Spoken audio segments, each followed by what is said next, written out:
अगर मैं आपसे सीधा सवाल पूछूं, क्या सिर्फ सेविंग्स अकाउंट में पैसा रखकर कोई फाइनेंशियली फ्री हो सकता है? क्या बैंक में पैसा सुला के कोई करोड़पति बन सकता है?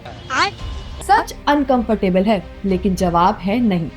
सेविंग्स आपको सेफ फील कराती है, लेकिन सिर्फ सेविंग्स पर डिपेंडेंट रहना लॉन्ग टर्म में आपकी वेल्थ को साइलेंटली डिस्ट्रॉय करता है। और प्रॉब्लम ये है कि आपको लॉस दिखाई नहीं देता। चलिए इस वीडियो को प्रॉपर्ली कैटेगराइज करते हैं। सबसे पहले समझेंगे कि सेविंग्स अकाउंट एक्चुअली में ट्रैप क्यों है। दूसरा समझेंगे कि इन्वेस्टमेंट का रियल गेम क्या है।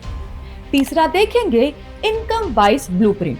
आप चाहे 3 लाख कमाओ या 15 लाख, स्ट्रैटेजी क्या होनी चाहिए। और एंड में बात करेंगे उन डेडली मिस्टेक्स की जो 90% लोग करते हैं और अपनी फाइनेंशियल जर्नी खुद ही डिरेल कर देते हैं। तो चलिए शुरू करते हैं। अगर आप 5 से 10 लाख इनकम ब्रैकेट में आते हो तो यहाँ डिसिप्लिन और एसेट लोकेशन गेम चेंजर बन सकता है। इस स्टेज पे आपको अपनी इनकम का 15 से 20% इन्वेस्ट करना ही चाहिए। इक्विटी और डेट का बैलेंस रखो।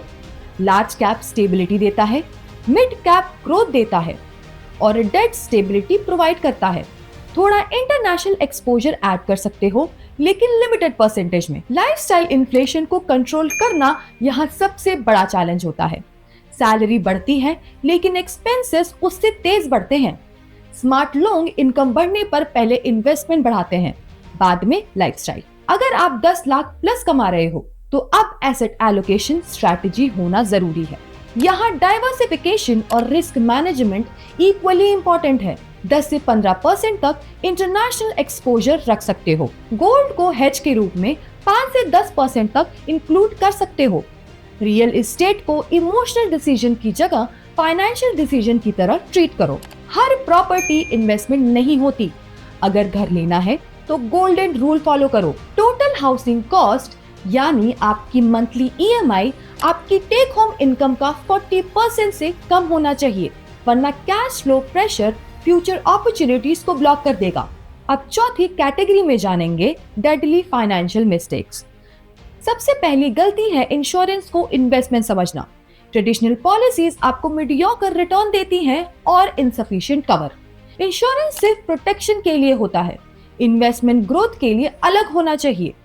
दूसरी गलती है एफडी एडिक्शन। टैक्स के बाद एफडी का इफेक्टिव रिटर्न इन्फ्लेशन से कम रह जाता है। तीसरी गलती है market timing. Perfect entry point का वेट करते करते लोग साल गुजार देते हैं। एसआईपी का पर्पस ही टाइमिंग रिस्क को एलिमिनेट करना है। मार्केट कब ऊपर जाएगा या कब नीचे, ये प्रिडिक्ट करना ऑलमोस्ट इम्पॉसिबल है। Time in the market timing से ज्यादा पावरफुल होता है।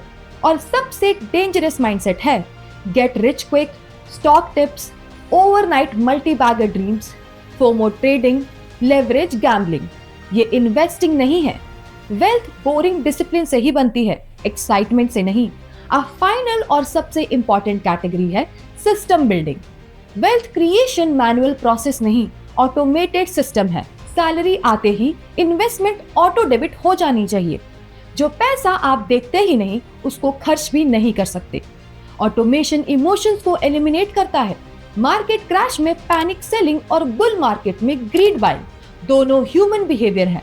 सिस्टम बेस्ड इन्वेस्टिंग इन दोनों को कंट्रोल करता है। गोल बेस्ड इन्वेस्टिंग फॉलो करो। शॉर्ट टर्म गोल के लिए स्टेबल एसेट्स, मीडियम टर्म के लिए बैलेंस्ड अप्रोच, लॉन्ग टर्म के लिए इक्विटी हैवी एलोकेशन। एज के साथ रिस्क प्रोफाइल एडजस्ट करो। पोर्टफोलियो स्टैटिक नहीं होता, इवॉल्व होता है। और सबसे बड़ा सीक्रेट बहुत सिंपल है, स्टार्ट अर्ली। कंपाउंडिंग का बिगेस्ट एनिमी प्रोक्रेस्टिनेशन है। छोटी शुरुआत भी मैसिव रिजल्ट दे सकता है अगर टाइम और कंसिस्टेंसी साथ हो।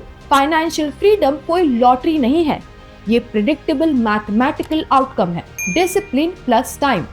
तो आज का क्लियर मैसेज ये है, सेविंग्स जरूर रखो, लेकिन सिर्फ सेविंग्स पर डिपेंडेंट मत रहो। पैसा या तो बैंक के लिए काम करेगा या आपके लिए, डिसीजन आपका होना चाहिए। अगर आप सीरियस हो अपनी फाइनेंशियल ग्रोथ के लिए तो आज से सिस्टम बिल्ड करो। Start small, stay consistent and think long term. Comment में हमें जरूर बताना कि आप किस इनकम ब्रैकेट में हो और सबसे पहले कौन सा स्टेप इंप्लीमेंट करोगे। अगर आपको ये वीडियो अच्छा लगा हो तो वीडियो को लाइक करें, शेयर करें और चैनल को सब्सक्राइब कर दें।